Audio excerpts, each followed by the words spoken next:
estamos viendo una reactivación del Estados Unidos de los años 50, 60, donde toma Venezuela, ya espera la caída de Cuba, porque Cuba no sobrevive sin el petróleo venezolano. Eso es claro. Hoy la crisis cubana es terrible. Buenos días, buenas tardes, buenas noches. Bienvenidos a otro episodio aquí de Cripto con Corbata. Hoy día tengo el gusto de tenerlo a mi amigo Rodrigo Mundaca. Para quienes no lo conocen, está terminando su maestría en Ciencias Políticas, además de ser economista. Y hoy día vamos a hablar de un tema muy álgido, Venezuela. ¿Cómo estás, querido Rodrigo? ¿Cómo va, Ronald? Gracias por estar acá nuevamente. La verdad es que para mí siempre es un placer. Y bueno, el tema de Venezuela es un tema que se está tocando los últimos días y que hay mucha mala información de lo que está pasando, ¿no? La gente cree realmente de que Estados Unidos ataca por petróleo. Y yo realmente digo, no es un problema de recursos lo que está pasando hoy en día, porque Estados Unidos produce 25% del petróleo y su principal importador es Canadá. Sí. Entonces, los números de Venezuela no deben pasar del 3-4%. Sí, no hay una necesidad real de Estados Unidos de adquirir el petróleo, ya sabiendo que Chevron ya trabajaba en Estados Unidos. Entonces, no es un tema petrolero ese. Yo lo que sí hay que ver es más de macro. Lo que está pasando en el mundo hoy es importante para entender por qué hoy se ataca o se toma Venezuela. Por un lado, Irán está con una crisis terrible, sobre todo en temas de agua, energética. Ya por otro lado tenés Cuba, ya con la peor crisis que de la crisis de los años 80, 90, realmente con la gente sin energía, con apagones, sin comida, ¿no? Y tener realmente todo el tema de Rusia batallando en Ucrania. Entonces es un momento de que Estados Unidos cambia su forma de pensar y dice, volvamos a la doctrina Monroe, que es una doctrina que se hace en los años 1900, que dice, el hemisferio sur es nuestro, ¿no? Es decir, nosotros y nadie más se mete a este hemisferio. Recién el informe de la National Security, quien lo puede leer es público, te dice, vamos a cambiar la forma de actuar de Estados Unidos. Ya Estados Unidos va a proteger sus intereses. Entonces, podemos hablar desde un aspecto teórico, liberal, institucional, es decir, sí, son importantes las instituciones, respetar el derecho internacional, todo eso. O podemos hablar sobre, yo lo que digo, la realpolitik, que es la realidad. Y la realidad es que los países son anárquicos, es decir, no hay quien los controle. Cuando Estados Unidos quiso atacar en Medio Oriente, a la ONU se quiso meter y no le hizo caso. Cuando Israel hace sus ataques, nadie le hizo caso. Es decir, hay una anarquía dentro de las políticas internacionales, dentro de la política mundial. No hay un derecho internacional muchas veces, y el derecho internacional no se ve en temas de guerra.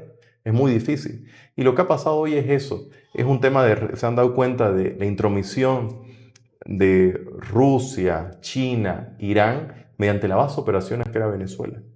Eso es importante y acaba de salir y acaban de matar entre 30 y 35 cubanos de la guardia de primer círculo de Maduro. Es decir, la gente que no se da cuenta y dice, ahora quieren petróleo, sí, pero anteriormente Rusia, China y Cuba tenían el petróleo venezolano. Esa es una realidad. La intromisión cubana ya estaba en Venezuela. Claro, la intromisión iraní ya estaba. Es o Estados Unidos o China, digamos. Es decir, estamos en un tablero donde la geopolítica se está reacomodando, el orden liberal dentro de entender que realmente las instituciones son las que se está cambiando, ya porque Estados Unidos intenta mantener ese orden, y ya se ve un orden realmente diferente, cual yo creo que nos estamos barajando en los próximos años. Es decir, ¿qué va a pasar con China? Dicen que es la próxima superpotencia. Yo no creo que China sea la superpotencia por un tema puntual que es demografía. Población. La mayor fuerza que hay es la fuerza laboral, la fuerza de las personas, el conocimiento. Y China, con su política de un solo hijo, tuvo dos efectos que hay que entenderlo. El primero, no hay población. Es decir, no hay recambio poblacional. Va a haber muchas personas mayores a 65 años en poco tiempo. Y el segundo efecto que se está dando es, hay un 5 o 4% de chinos que no van a encontrar pareja. Y esto es terrible. ¿Por qué? Porque al tener un solo hijo, el aborto se daba en niñas. Entonces, porque la cabeza de muchas personas o de muchos campesinos, o se puede decir de mucha gente ya, era que necesitaban fuerza laboral y era el hombre. Entonces, estas políticas, lo que más afectaron fueron a las mujeres dentro de China. Y esto es importante saberlo porque muchos dicen, China es el futuro. Y yo digo, mira, demográficamente el futuro está donde hay personas. Donde hay personas hoy es India. Entonces, sí. India África es otro lugar donde hay Nigeria. personas. Nigeria, ¿no? El Congo. Entonces, hay muchos países también de Indonesia. Indonesia, 300 millones de personas. Entonces, allá está, en eso. Por eso es que hoy en día Elon Musk te dice, hay que tener muchos hijos. Y la gente dice, ¿qué tiene que ver Elon Musk diciendo muchos hijos? Pero ya en los años 1920, 1910, la época dorada de Argentina, Sarmiento, Roca y todo esto, decían, hay un libro que se llama Gobernar es poblar. Y ellos repetían, gobernar es poblar, gobernar es poblar. Entonces es muy interesante volver a darnos cuenta de esto, que la demografía hoy te va a dar el panorama para los próximos 50 años. Entonces vos básicamente estás diciendo, no, el tema del petróleo en este momento no es crítico.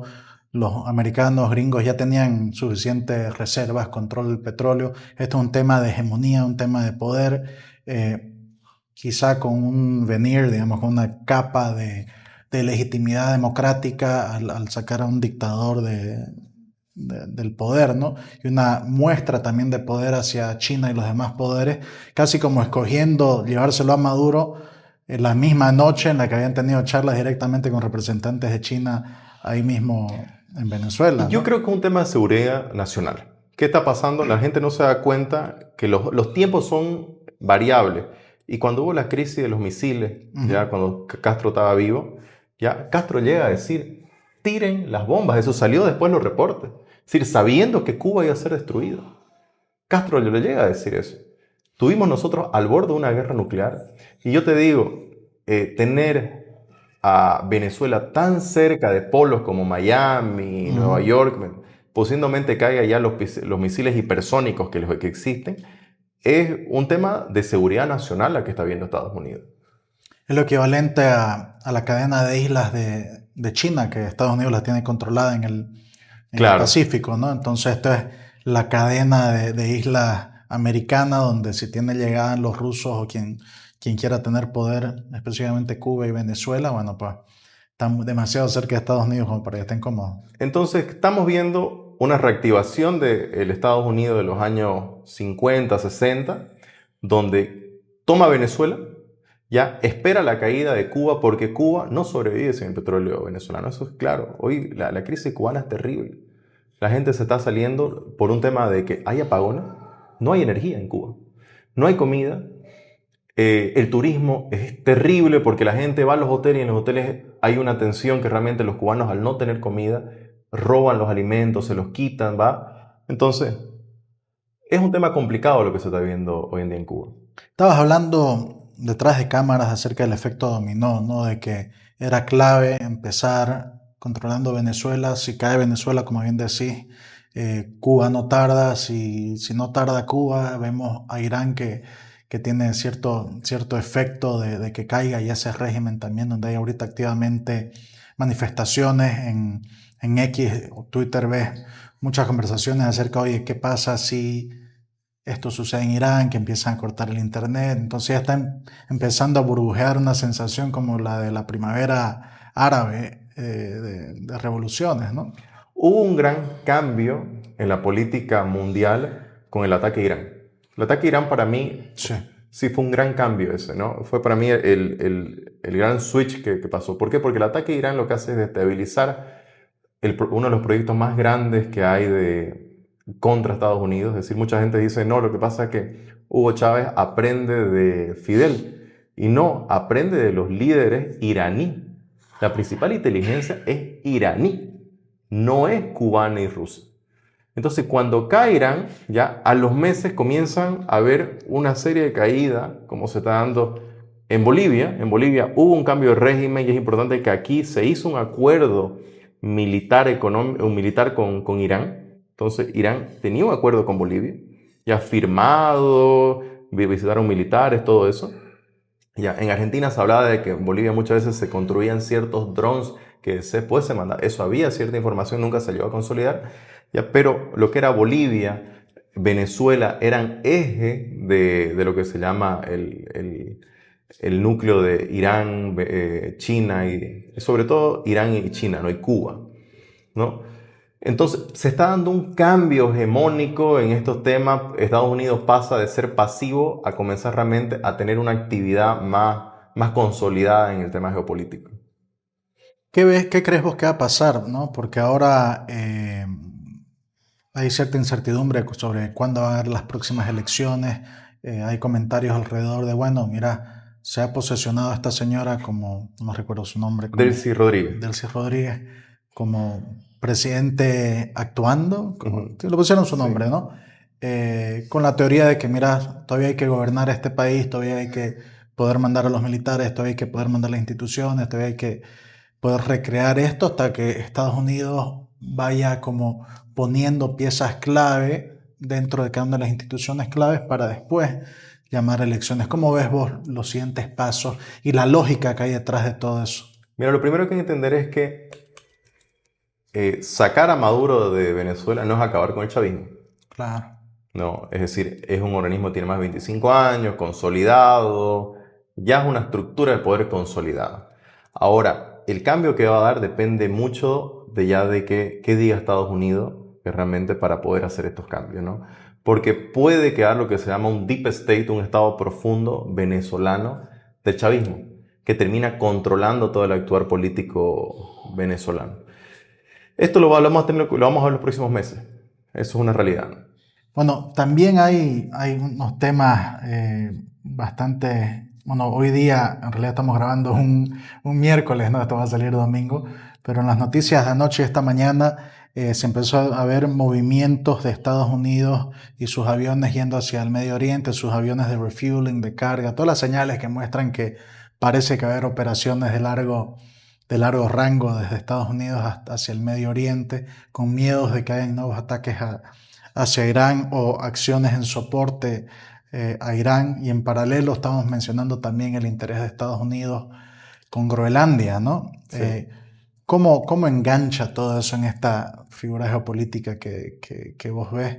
Y para ponerlo en paralelo a eso, hemos visto mucho movimiento en oro y en Bitcoin en este último mes, como que la gente ya, el smart money ya sabía que algo se venía y buscaba refugio en oro. Entonces, estábamos hablando de la visión más macro, ¿no? Entonces, quiero ver cómo puedes casar eso. El tema de Medio Oriente es un tema realmente que hoy en día lo tenían muy, muy enfocado Irán. Irán hoy está teniendo una crisis sobre todo de agua potable tremenda, es decir, sus plantas de agua potable están al 7, 8%.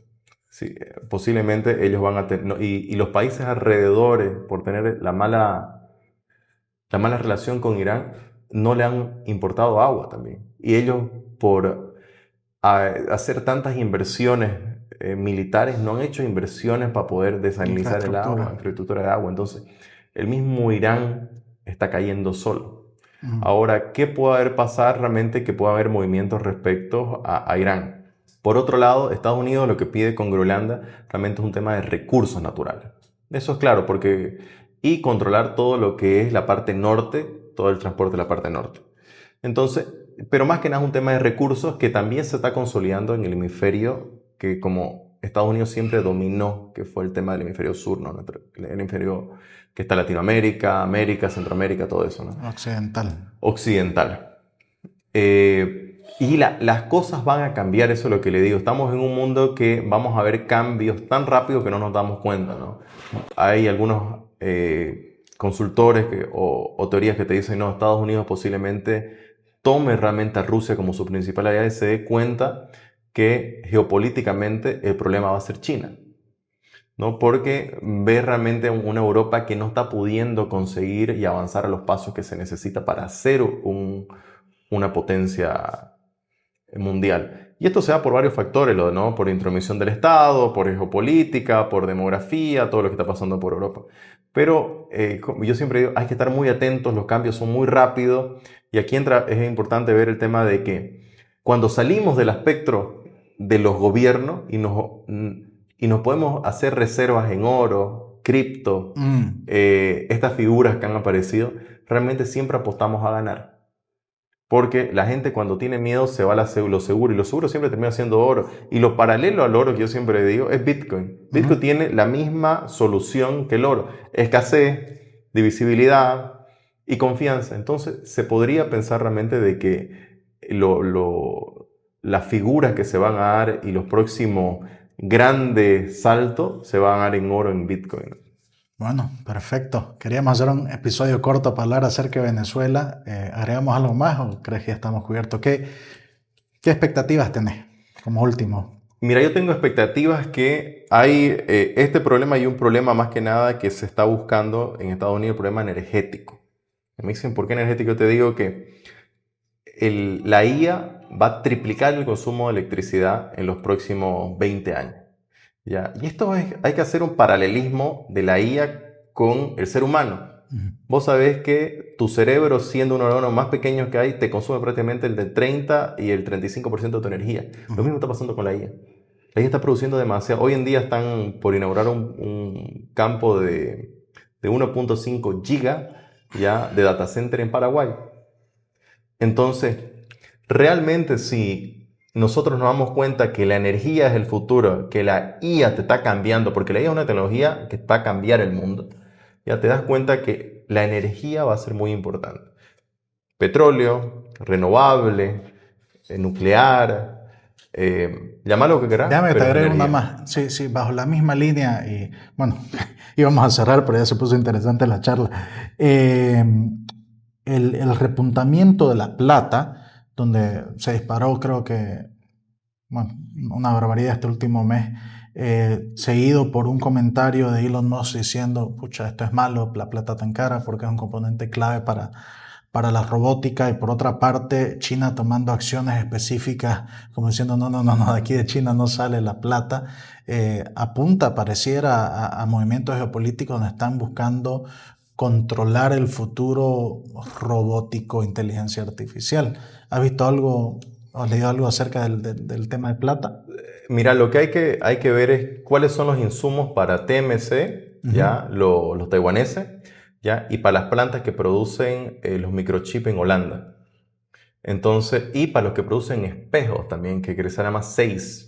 Entonces, ¿por qué? Porque ellos son los únicos que pueden tener la tecnología para producir los chips de inteligencia artificial. Esos chips están prohibidos de venderse en China. Y el salto generacional son 15 años.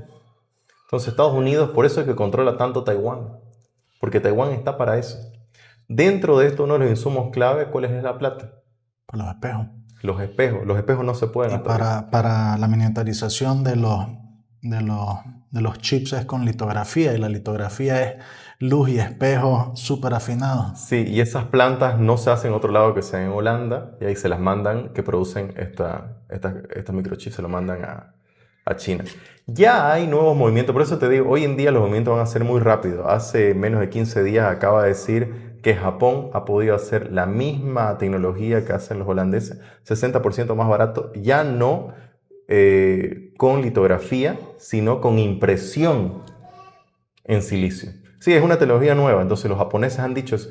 ¿Qué se sabe? No sé, pero yo te digo, hay que seguir mucho la nueva tecnología. Yo creo que la IA es una tecnología hoy que va a hacer un cambio mundial que ya se lo ve, ¿no? Es decir, quien no entiende la IA hoy en día yo creo que es un analfabeto en el tema. Y eso nos vuelve a traer ahora el tema de cripto, ¿no? Donde vos vas a tener ya inteligencia artificial con asistentes. Imagínate despertar una mañana, hablar con tu asistente de inteligencia artificial, decirle, escúchame, comprame los útiles para mis hijos, los víveres hoy día, hacemos una reserva para el cine y bla, bla, bla, bla. Pero para poder tomar todas esas acciones, manejar capital libre y rápidamente, la teoría es que todo va a tener que ser en el blockchain para que pueda ser seguro, anónimo, transparente, etc. Entonces, hay mucha correlación entre inteligencia artificial y el blockchain, sea la moneda que sea, como la parte del core y del backbone a través de la cual se van a hacer las transacciones económicas entre máquinas, ¿no? Entonces, quería cerrar con un detalle más que ahora se me ocurrió. Cada vez que conversamos me impresiona la cantidad de cosas que sabes, la profundidad con la que sabes cada tema. Y yo siempre pregunto, bueno, ¿dónde la encontraste información? ¿Dónde la buscas? ¿Qué búsquedas pones automatizadas para que te lleguen los resumen? Les puedo dar unos cuantos consejos a los que nos escuchan para que ellos también puedan nutrirse mira, aquí tomamos unos apuntes, ¿no? Acerca de plata, acerca de IA, acerca de TMC, TMCC, acerca de la economía holandesa o de Japón y la impresión en silicio, pero eso es porque vos activamente lo buscas. Entonces, ¿cómo te nutrís de información? Yo creo que siempre hay que nutrirse de diferentes partes y cuando uno lee alguna información hay que saber de dónde viene, porque cada autor tiene su sesgo. Sí. Entonces eso es importante. Es decir, si uno lee una información, no sé, de Russia Today, sabes que esa información de Russia Today tiene un foco más orientado a, ¿me entendés?, darle a favor de Rusia, China. Si lees algo más que nada de Breitbart, es decir, sabes que es la derecha americana. Si lees CNN, vos sabes que ya es un centro-izquierda. Si lees, ¿me entendés?, de ciertos aspectos tenés que saber de dónde viene esa información, poder entender y poder saber ya en el tema conceptual hacia dónde va, porque hay una teoría detrás de todo esto. Hay estudiosos que ven el tema de relaciones internacionales. ¿Y a qué se viene? ¿A qué van? ¿A qué buscan? Y hay mucha información que uno la tiene, es decir, lo del National Security de Estados Unidos es público. Ya no es algo que los gringos digan, no, esto no es público. Ellos ¿Lo han ponemos dicho, en el link? sí, es público. Que lo puedan leer. Es público, entonces ellos dicen lo que va a pasar. Ellos dicen, miren, estas son nuestras acciones, va a haber empresas americanas trabajando con nosotros, se va a cubrir estas empresas, se las va a ayudar, vamos a ir para adelante. Es una forma diferente que se viene en los próximos años porque su estrategia ha cambiado. Y asentándolo aquí en Bolivia, un listadito cuáles son tus fuentes de información, más o menos. No solo Bolivia, sino el mundo, para que la gente intente seguir lo que vos seguís.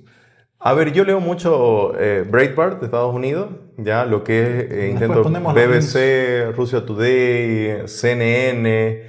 Hay autores como Alfredo Jalile, que son muy buenos, también autores brasileros, que la verdad es que algunos sigo. Entonces, intento leer de todas partes porque muchas veces uno tiene un sesgo de información que lo tiene que sacar. Hay que leer de todo, tener un concepto propio, ¿ya? Y darse cuenta realmente de tener un resumen, como te digo, que se adapta a la realidad a la que nosotros vemos. Cuando me hablan también, y esto es importante para ir cerrando, decir, ¿qué ves en Bolivia? Yo veo que Bolivia tiene un potencial enorme sobre todo energético. Energético, Bolivia es una potencia, eso hay que saberlo. Nosotros hemos encontrado la IA atrasado, pero si hubiéramos encontrado la IA hace 15 años, con los precios que teníamos de gas para producir IA, hubiéramos sido una potencia en data center. Eso es decir, hubiéramos traído ese data center Paraguay acá, que se pueda hacer. Tenemos que tener una estrategia nacional de tecnología, sí o sí. Y es un tema de exportación, es un tema de exportación sana, el tema también de las tierras raras, del uranio que hay en Bolivia para producir, también es una realidad también que se tiene que ver. Entonces tenemos un futuro energético que creo que hay que explotarlo. Yo creo que el futuro es energía. Yo siempre digo, el futuro es energía. Y Bolivia tiene mucho para eso. Gracias, Rodrigo. Gracias, Rodrigo. Bueno, ahí estamos con otro episodio corto de Cripto con Corbata y nos vemos la próxima semana.